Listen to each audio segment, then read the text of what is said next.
Sa panaghugpong sa mga batid sa produksyon sa drama sa kahanginan, namugna kining sukilanon.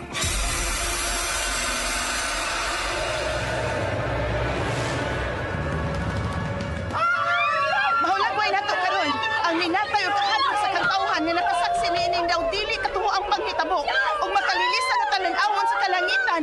Nagituo mo na ang timainhan nga nakaduol na gayud ang katapusan sa kalibutan. Ang RMN Drama, mga hastausab sa pagdalit kaninyo ning pinalahi nga sukilanon.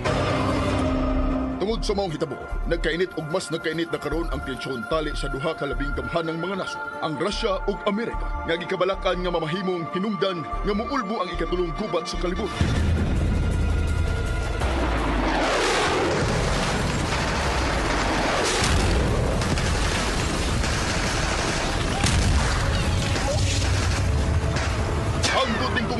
Sa padayon nga rescue and retrieval operations, mas nakadaghan ang hikaplagang patay. Human may kusog-kusog ang pinakakusog na bagyo o human masinati sa miaging mga adlaw ang labing makusog na lino nga sukat-basukan. Wa pa masinati sa kalibutan. Gipadayag, Kapitulo 13, Tudling 16 ngadto sa 18. Ipugos sa mananap nga mapatikan ang tanang mga tao, inila o dili inila, dato o kabus, ulipon o dili ulipon diha sa tuo nilang kamot o agtang. Way makapamalit o makapamaligya gawas niya itong may patik sa ngalan sa mananap o sa numero nga simbolo. Sa labtonon kini, ang maalam makasabot sa kahulugan sa numero sa mananap. Ang numero ni ini, 666. Kung tinuod nga mahal sa Diyos ang iyang katawan, Father Nestor, nga nung mitugot man siya nga mao kini ang may tabo ug atong nagatan. Tungod sa nagkagrabi ng kasalanan sa katawan, Rami, sa pagkamasinupakon sa kasuguan, ug suwa pag-ila sa Diyos nga labing gamhanan, apan dili na kini katingadan, kay gipadayag na kiningdaan sa atong Ginoong Hesukristo, kang San Juan Evangelista, libuan na katuig, gikan sa kasaysayan. Ang gipadayag.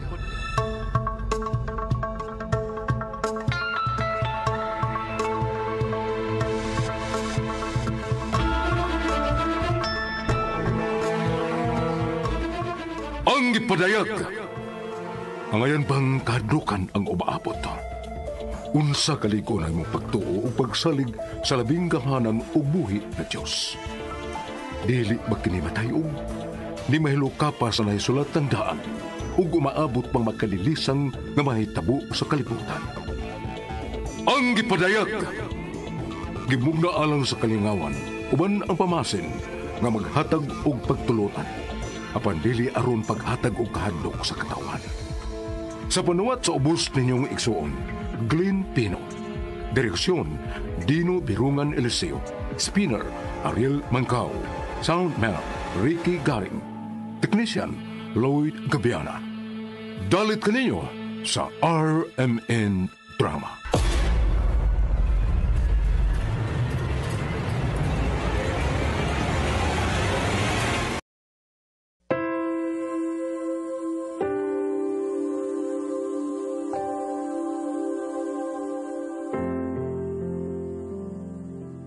Tao hibawi, nga bisan unsa pang atong estado sa kinabuhi ning kalibutan.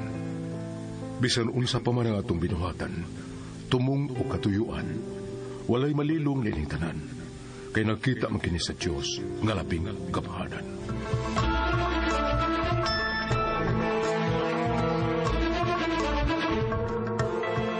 Ug karon, ani ang laing sumpay na itong sugilanon sa kahanginan, ang kipadayag.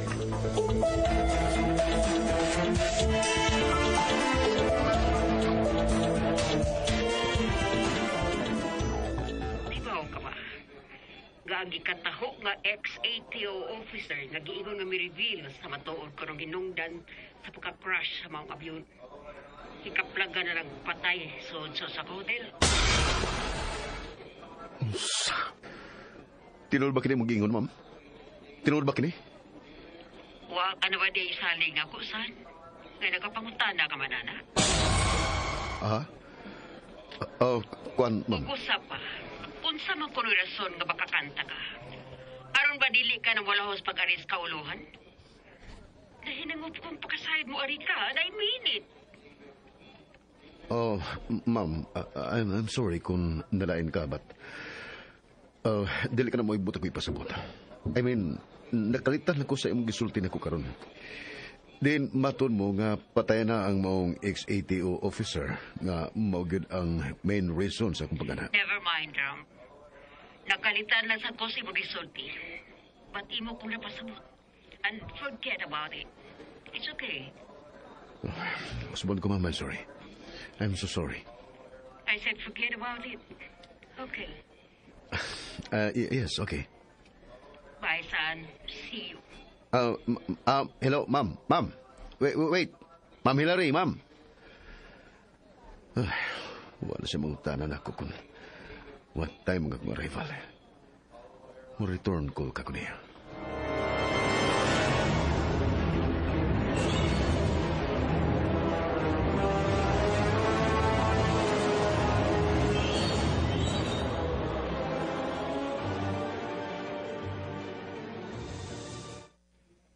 Nag-return call unta ko ni Mami, Han. But, wala siya mag-contact. Nag-leave na lang ko niya ang message aron kung ma-open niya ang iyang phone, iya kining mabasa. Han, masabtan na lisag tarong, inigabot ni mo sa kauluhan. Okay, Han.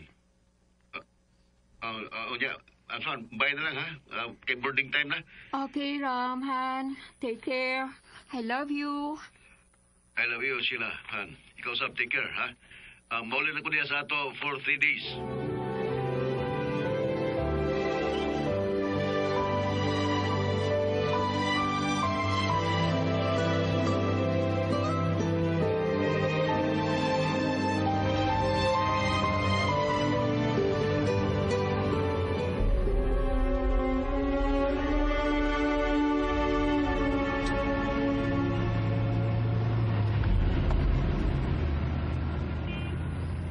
Nahibuong yun ko, ma'am, nga na-anticipate ni mo ang arrival time sa plane na kong sakyan. Kay wa man ni mo basa, wa ni mo ma-seen ng akong message for my arrival time sa airport. Og naklitan pa ko nga may nagpaabot na dahil ako nga van nga mao karoy atong gisakyan. San? Gyud sa mo pagkasayon. San? Ayaw kalibot at your mother is a senator. Dili na lang ba hinungdanon? The most important is that you're here. Nothing happened. Ma'am. Itutukan mo ko kanino. Wa, ma'am. Rocky, pangitagdaan nga maabot na ito sa hotel nga ito nag-reserve para sa akong pinanggang anak.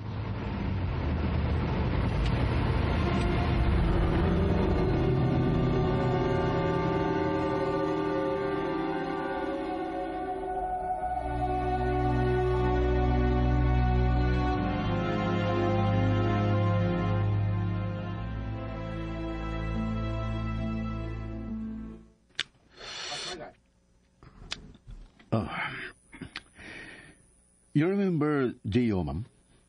Gio Marodo nga kanina ko classmate o usa na siya karon ka general sa kapulisan. I know him. Siya may pasalig nga mutabang na ko sa kung tuyo nga katuyuan din sa kauluhan. Well, you can trust him. Yes, ma'am. But you must be very careful. Ma'am? Wa ka basayod kung unsa ron ang daan nga imong gisubay. Ug wa ka sad basayod kung unsay imong gidulngan. Unsay buot mong ipasabot, ma'am? Basta pag-amping. Ma'am Hillary.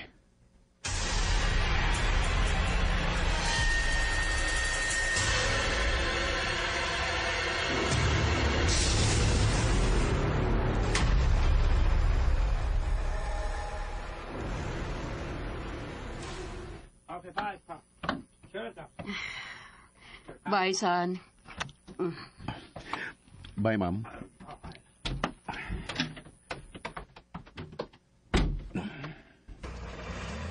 Silap tunong kay gipanulti ni Mami. Wa mo siya mo klarong nakugun sa ibot niyang ipasabot. But I understand. Nakabahin kanina ning akong tinguhan nga masayran ng kamaturan. sa matuod nga hinungdan sa pagka-missing sa Boeing 737 Flight P117. Nga giluwanan dili lang ni GR. Lakip usab sa mga pasahero nga hangtod karon. Missing usab ug way si bisan kinsa nga makasulti. Kung buhi pa ba silang tanan o patay na.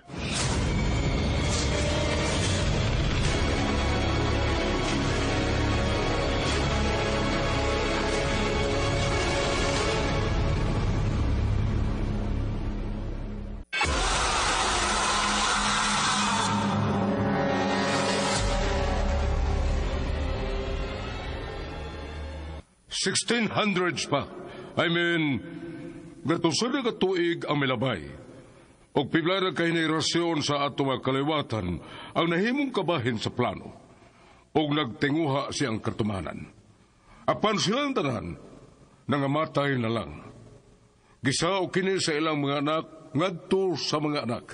O sa mga anak sa anak, o hangtod ni ato karong henerasyon. Apan ang tanan, igo lang sa mga attempts aron maangkon ang kalampusan. Aron hingpit nga ato magkontrolar ang kalibutan.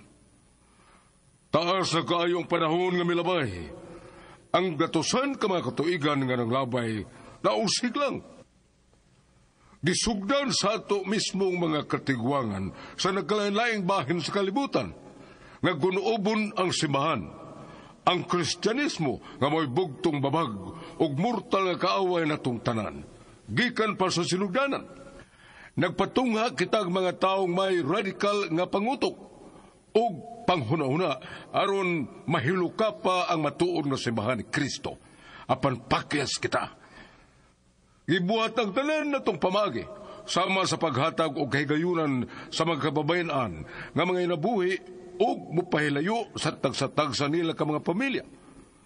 Itudlo na to ang sayop nga edukasyon ug sayop nga pamaagi ug matuod nga diskubre sa siyensya. Diin lakip na niini ang paggama og mga tambal nga gipatuo na tungo sa tanan nga makaayo apan diay sa hilom. Hinay-hinay nga mopatay aron mokunhod ang populasyon. Gihimo na to ang tanan nga mga propaganda aron lang mahugawan ang utok sa katawan ug tuhuan sa tanan nga maayo ang atong motibo. Gikontrolar nato ang mga panghitabo bisan sa naglain-lain nga mga nasod. Gimbutan nato bisan ang pagpili kung kinsa ang angay molingkod sa pangagamhanan pinagi sa pagmanipula sa mga piniliay gamit ang kwarta ug ang tanan nato mga resources. Gihibo na to ang tanang pamagi aron mag-unay og kamatay ang iyang katawhan sa matag nasod. Labi na sa mga nasod nga nagtuo nga si Kristo mao ang Ginoo. Gikontrolar na to bisan ang ilang ekonomiya aron kanunay nga maghangad kanato ang katawhan nga atong gihimong kabos, nga atong gihimong gutom. Ibuhat na to ang mga makalilisang mga sakit. Diin kita usab mismo ang mihimo og mga tambal aron kini mamaayo. Mga tambal nga diya ng daan even before sa formal launching sa nagkalilain og nakadiyang sakit naggikan sa atong laboratorio. Ato silang ipatuo nga sila mamaayo. Apan diay nagpaabot kanila ang sementeryo. Di pamatay na to ang mga tao nga nakita natong babag sa atong mga damgo. Ato silang gipapatay. Labi na ang mga pangulo sa mga nasod nga dili mamati kanato. Nga misupak bisan unsay atong gusto nga mahitabo. Gipayla na to sa katawhan ang mga bag-ong teknolohiya nga atong ipatuo nga makaabag sa tanan alang sa komportable nga kinabuhi. Apan di ay sa likod niini, may nagpahipi nga mga katuyuan. Nga tungod sa iyang radiation, sa iyang magnetic field o kuryente, dili lang makaguba sa utok o pangunauna sa tao nga normal aron mahimong abnormal. Apan dako kini ikatabang nga hingpit gyud nga mokunhod ang populasyon sa kalibutan. Hangtod gibuhat na sa atong mga katigwangan ang tanan bisan na ang pag-modify sa klima ug panahon. Ug nalakip usab niini ang pagtukod og modernong relihiyon aron mulingla ug muguba silang pagtuo ngadto kang Kristo. Apan bisan panining tanan, wa gyud kini magmalapuson. Apan ini karong atong henerasyon, dili na kita makatugot. Nakutob lang gihapon sa damgo ang tanan. Nga dili lang gihapon nato maangkon ang kadaugan.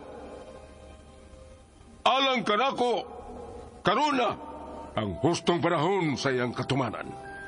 Ana kanato ang tanang mga resources, mga pamaagi, ang siyensya o teknolohiya aron hingpit na ito magkontrolar ang tanan.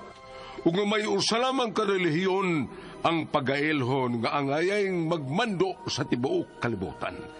Nga mao simbahon og ilhong Dios sa tanang katawhan.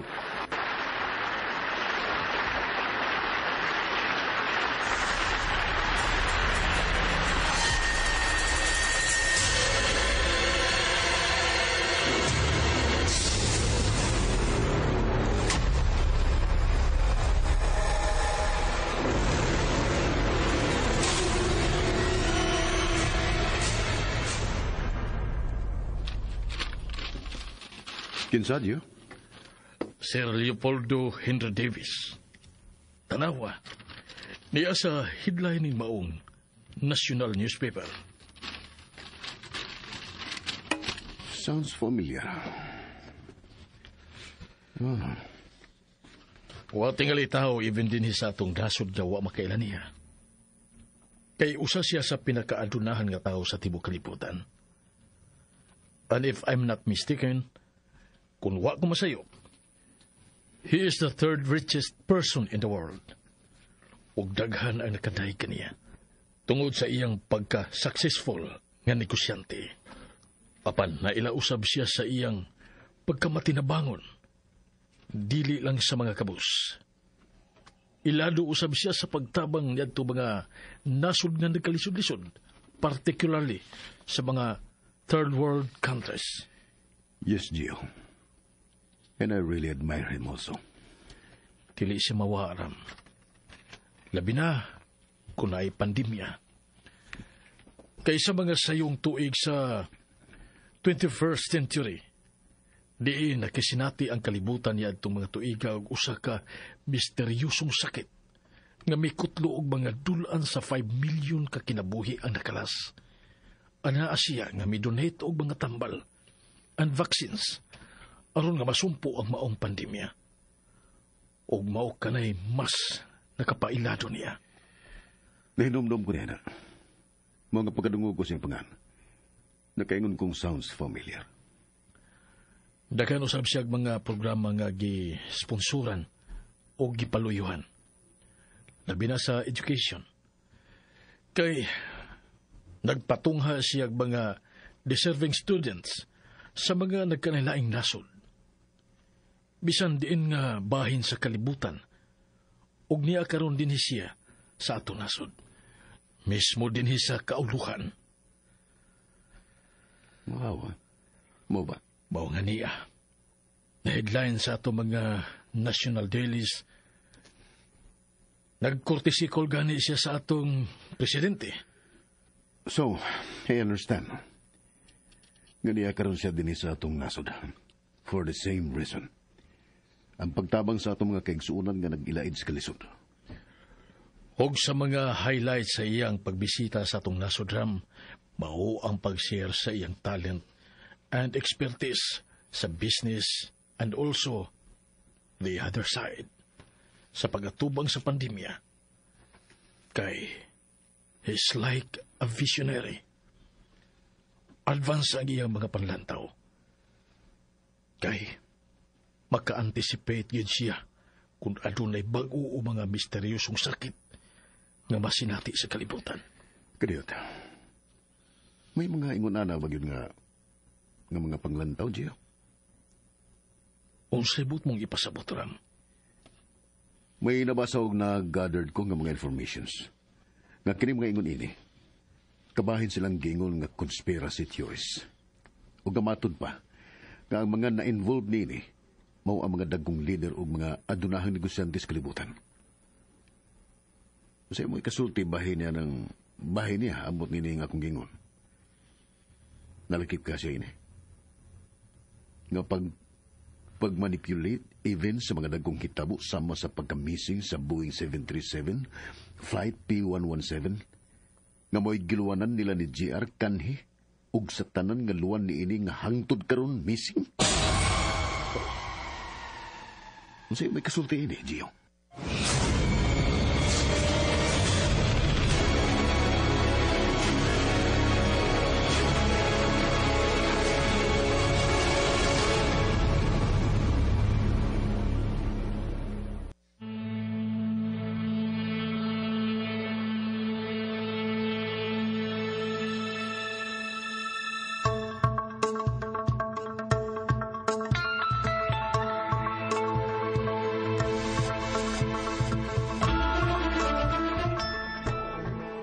Mga kasama at tangi ang lain pa mga sumpay ni pinalahi ug labing bag-ong sugilanon sa kahanginan. Ang Gipadayag.